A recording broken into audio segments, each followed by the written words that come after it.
नमस्कार। अभी हाल ही में बॉम्बे म्युनिसिपल कॉरपोरेशन के जो चुनाव हुए उसके नतीजे हमारे सामने आए। ये चुनाव कुछ संकेत देते हैं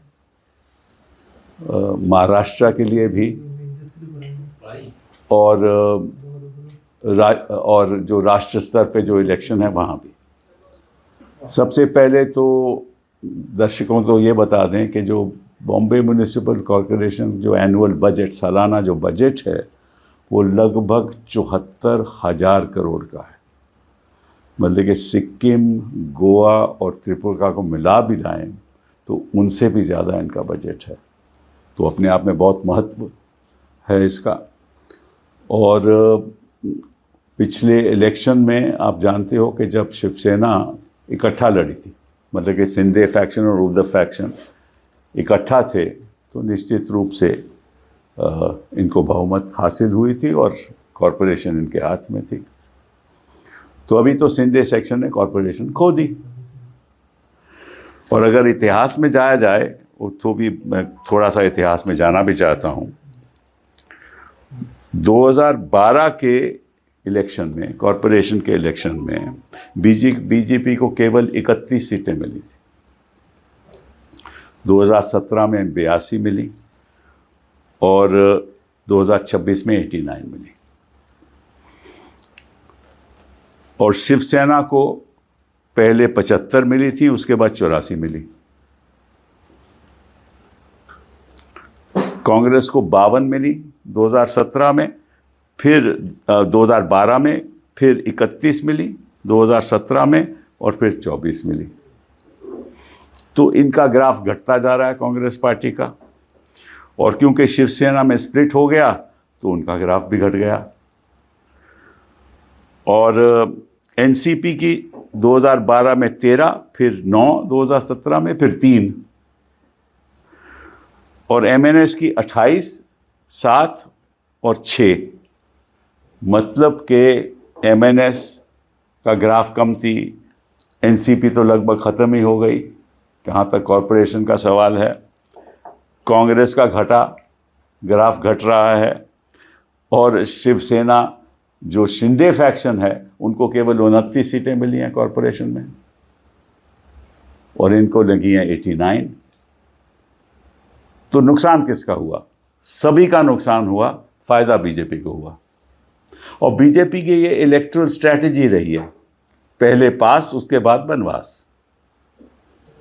और राष्ट्रीय स्तर पे आप देख रहे हो कि यही इनकी स्ट्रैटेजी रहती है। हरियाणा में क्या हुआ?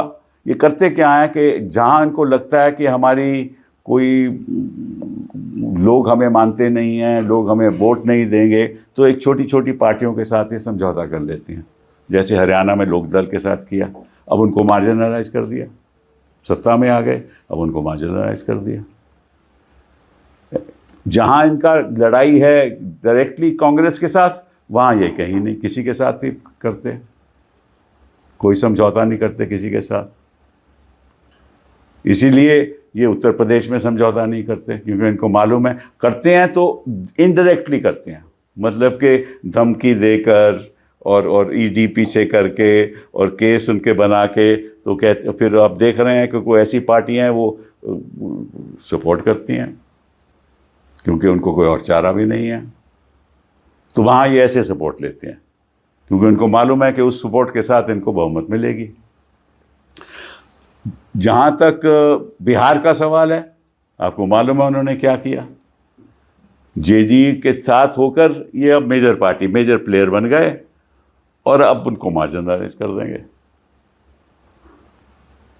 लेकिन ये काम ये करते नहीं है।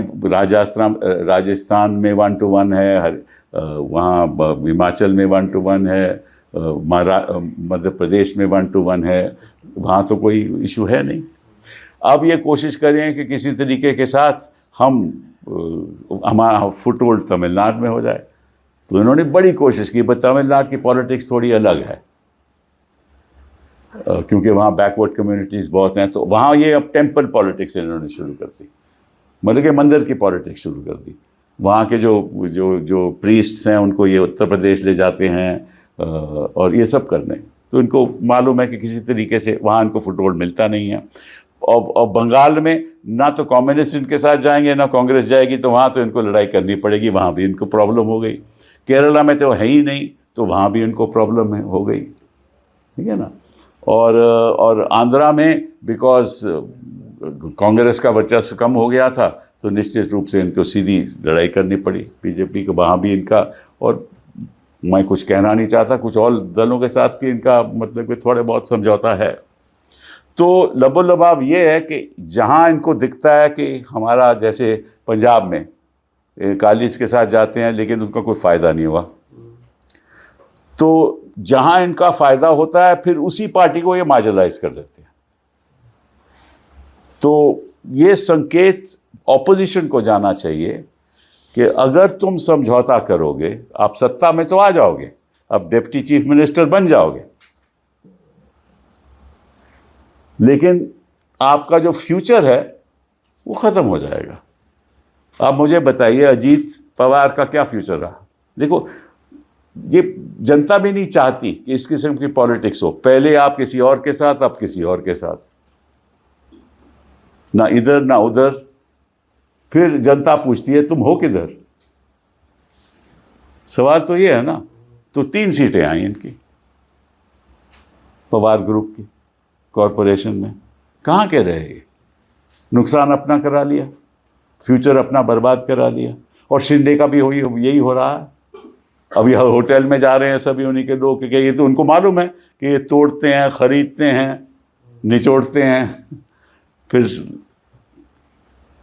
इनको कहते हैं कि अच्छा ये कर देंगे, वो कर देंगे। बाकी पीछे पर्दों के पीछे क्या होता है ये तो हम अनुमान ही लगा सकते हैं, लेकिन जो पहले हुआ है वो दोबारा होगा।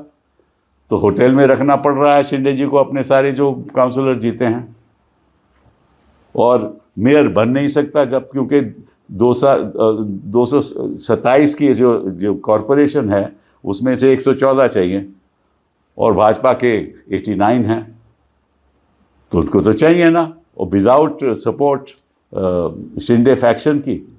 अच्छा, अब शिंदे फैक्शन मेयर चाहती है, क्योंकि पहले भी उनका पिछले चुनाव में भी शिवसेना की बहुमत थी, उस समय तो इकट्ठा थे उद्धव जी के साथ। लेकिन एक और बात प्रूव हो गई कि अगर शिवसेना को देखा जाए तो शिवसेना उद्धव की है, उद्धव जी की है, शिंदे की नहीं। जहां सबसे ज्यादा पकड़ थी शिवसेना की, वहां लोगों ने कह दिया कि इस किस्म का पॉलिटिक्स हम पसंद नहीं करते। शिवसेना उद्धव जी की है, आपकी नहीं है। और इस किस्म की अपॉर्चुनिस्टिक पॉलिटिक्स करोगे, अवसरवादी पॉलिटिक्स करोगे, तो निश्चित रूप से जनता पहचान जाती है।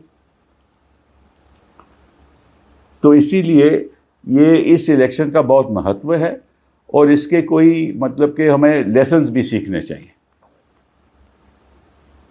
कि देखिए, पॉलिटिक्स इस देश में नॉर्थ पोल और साउथ पोल का है। नॉर्थ पोल में बीजेपी और साउथ पोल में कांग्रेस। पहले नॉर्थ पोल में कांग्रेस होती थी और साउथ पोल में बीजेपी हो गई, लेकिन पॉलिटिकल करंट्स की वजह से ये बीजेपी नॉर्थ पोल पे आ गई। तो ये जब तक जो छोटी छोटी पार्टीज हैं ये तय नहीं करेंगी कि अब इस लड़ाई में या तो हम ख़त्म जो हो जाएंगे अगर हम बीजेपी के साथ गए, और ये संकेत सब साफ दिख रहे हैं, और अगर ऑपोजिशन के साथ रहे तो फिर तो लड़ाई हो सकती है। तो ये एक सबक सीखना है विपक्षी दलों को, जो छोटे छोटे दल हैं, कहीं किसी प्रदेश में भी हों। तो नॉर्थ और साउथ पोल की लड़ाई में आपको तय करना है कि अगर आप नॉर्थ पोल के साथ जाओगे तो निश्चित रूप से ख़त्म हो जाओगे, और अगर साउथ पोल के साथ जाएंगे तो आपका कोई औहदा ज़रूर होगा। तो यही एक सबक है।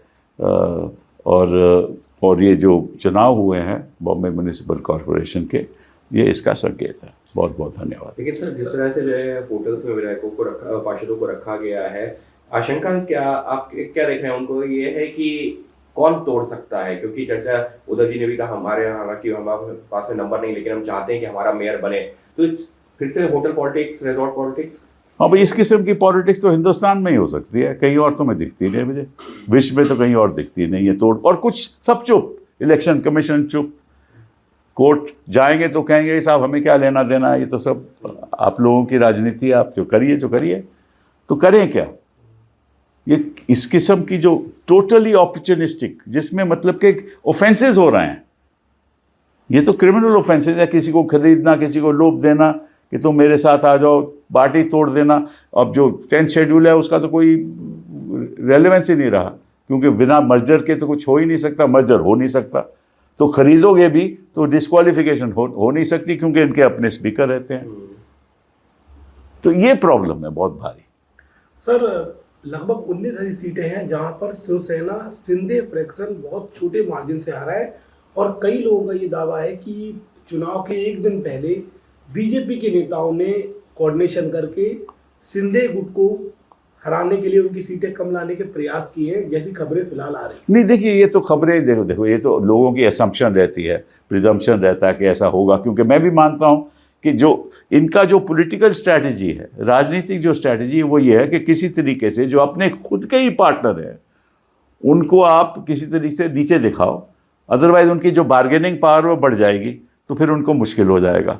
और यही देखो आप स्टेट इलेक्शन में होगा, और ये हो रहा है, क्योंकि स्टेट इलेक्शन में भी अब बीजेपी थी कहाँ, स्टेट इलेक्शन में कभी थी ही नहीं। महाराष्ट्र में तो उनका रोल बड़ा माइनर था, तो आज के दिन they are the north pole. लेकिन सर, सबके बीच में जो है चर्चा, ऐसी जानकारी भी आई है कि शिंदे जी चाहते हैं कि मेयर पे भी 2.5 साल का बातचीत बन जाए, उस पर भी कहीं चर्चा चल रही है फडणवीस और। हाँ, तो ये 2.5 साल ठीक है, उस समय क्या स्थिति हुई है 2.5 साल के बाद, पहले तो बीजेपी का बनेगा ना, उसके बाद क्या स्थिति होती है 2.5 साल के बाद, वो तो खैर खुदा ही जाने। बस एक सवाल और भी, प्रधानमंत्री जी ने एक रैली की है वहाँ पर आसाम में, वो कह रहे हैं कि देखिए मुंबई की जीत है, काजीरंगा में जश्न मनाया जा रहा है, कांग्रेस हमेशा से जो है घुसपैठ को समर्थन करती रही है और हम जो है उसके खिलाफ हैं, और वही असर देश वो तो कहाँ, बिहार में कहाँ घुसपैठी है इनको दिखे, पहले तो बड़े दिख रहे थे, तो आंकड़े कहाँ हैं, आंकड़े कहाँ हैं? हाँ, और असम में क्यों नहीं ये कह रहे ये बात? ये कह रहे हैं कि आसाम से भी जो है। हाँ, तो असम में जो 19 लाख है उसमें तो 15 लाख तो हिंदू ही हैं, तो वहाँ तो ये कुछ नहीं कर रहे। तो इनकी देखिए, जहाँ कह रहे हैं तो बीएमसी के रिजल्ट जो की बात कर रहे हैं प्रधानमंत्री जी, उनसे पूछिए कि ये रिजल्ट कहते क्या, संकेत क्या देते हैं कि हम सबको जैसे बना, पहले पास उसके बाद बनवास। ये है बीजेपी की स्ट्रैटेजी। सर, प्रधानमंत्री मोदी ने आज असम में ये भी कहा कि कांग्रेस पार्टी की पहले से ये नीति रही है कि घुसपैठियों को लाओ, उनके वोट बनाओ, और उसके आधार पर। आप क्या कर रहे थे पिछले 11 साल? पिछले 11 साल अगर कोई घुसपैठी आए हैं तो आपकी सहमति के साथ आए होंगे, या आपकी निगरानी नहीं होगी, निगरानी के आप चौकन्ने नहीं रहे होंगे, आपकी देख देख में ही आए हैं ना वो। तो पूछिए, हम उनसे, आप प्रधानमंत्री जी से पूछना चाहते हैं कि आप ये तो पहले बताइए देश को कि कितने घुसपैठिए पिछले 11 साल में आए और कितने घुसपैठिए उसके पहले आए, और अगर उसके पहले आए तो आपने 11 साल में काम क्यों नहीं किया उनको निकालने का? ये सवाल तो इसका जवाब तो मिलना चाहिए ना, देश को मिलना चाहिए ना। तो 11 साल तो अब चुप रहो, जब चुनाव आए तो आप कहो कि घुसपैठिए हैं। पिछले 11 साल में आप क्या कर रहे थे? आपके पास कोई आंकड़े हैं घुसपैठियों के? ये तो बता दीजिए। पिछले 11 साल में आपने कोई ऐसी कार्रवाई चलाई जिससे पता चले कि कितने घुसपैठिए आए हैं? आपने जो है यूपी का भी जिक्र किया, मायावती जी भी सामने आई हैं, उन्होंने कहा है कि पीडीए के ऊपर भी निशाना साधा कि आपके से दलित और ब्राह्मण जो है हमारे साथ में आएगा, और मायावती जी इस पर जो है ज़्यादा एग्रेसिव। ये दलित ब्राह्मण ये सब पॉलिटिक्स तो यही लोग कर सकते हैं भैया, हम तो राष्ट्र के स्तर पे पॉलिटिक्स करना चाहते हैं। हम तो चाहते हैं कि देश की तरक्की हो।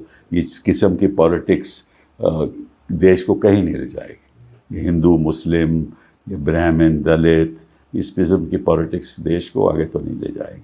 ये तो मेरा मानना है। हमारे जो बुज़ुर्ग लोग थे जिन्होंने स्वतंत्रता हमें दिलाई, वो भी यही कहते थे। गांधी जी भी यही कहते थे। गांधी जी के तो ये भक्त हैं ना। और सरदार पटेल क्या कहते थे मालूम है आपको? उन्होंने कहा था, और ये मैं स्पीच आपको बता सकता हूँ, उन्होंने कहा था कि जो मुसलमान हैं हिंदुस्तान के, उनका यही घर है, आपको ये देश को उनके साथ ही चलाना होगा। ये पटेल साहब कहते थे। तो ये तो कहते हैं कि हम पटेल जी की प्रशंसा करते हैं और जो उन्होंने कहा उसको नज़रअंदाज करते हैं। इनकी पॉलिटिक्स तो पॉलिटिक्स है ही नहीं ना, इनकी तो पॉलिटिक्स है कि किसी तरीके से सत्ता इनके पास होनी चाहिए। सर, प्रधानमंत्री मोदी ने ये भी कहा कि जिस ये प्रेस कॉन्फ्रेंस प्रधानमंत्री मोदी के तो नहीं भैया, बीएमसी पे सर, वो उन्होंने कहा है बीएमसी के इलेक्शन में एक बार फिर जैन जी ने ये साबित कर दिया कि वो बीजेपी के साइड है, पॉजिटिव पॉलिटिक्स की साइड है। कौन सी पॉलिटिक्स? ये पॉजिटिव पॉलिटिक्स है कि बेचारे शिवसेना शिंदे जी को होटल में ले जाया जा रहा है 29 लोगों को, 29 जो चुने गए हैं काउंसलर को। ये पॉजिटिव पॉलिटिक्स है। ये देखिए, इनको मैं प्रधानमंत्री जी के बारे नहीं कह सकता कि जो भाजपा का जो पॉलिटिक्स है वो हमेशा डिवाइसिव रही है, स्वतंत्रता तक टाइम ही डिवाइसिव रही है।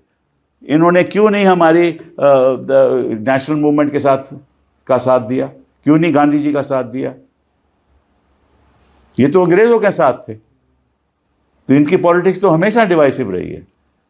इनको पॉजिटिव पॉलिटिक्स करनी नहीं आती, नहीं तो देश पिछले 11 साल में कहीं का कहीं पहुंच जाता। इनकी वजह से, इनकी डिवाइसिव पॉलिटिक्स की वजह से आज देश वहीं का वहीं है और ग्राफ गिरता जा रहा है हमारी इकोनॉमी का, आर्थिक स्थिति का। शिंदे जी को डर जो है दूसरों से, मतलब बाहरों से नहीं, जो जिनके साथ में सहयोगी दल हैं, बट बड़ी लेट समझे हैं वो। शिंदे जी बड़ी लेट में ये बात समझे। बीजेपी के डर से उन्होंने अपने जगह नेचुरली और किसके डर से? बाकी पास तो इतना ताम धाम नहीं है ना कि वो लोभ दे सके, या तो सत्ता का लोभ या किसी और चीज़ का लोभ। Thank you. ओके।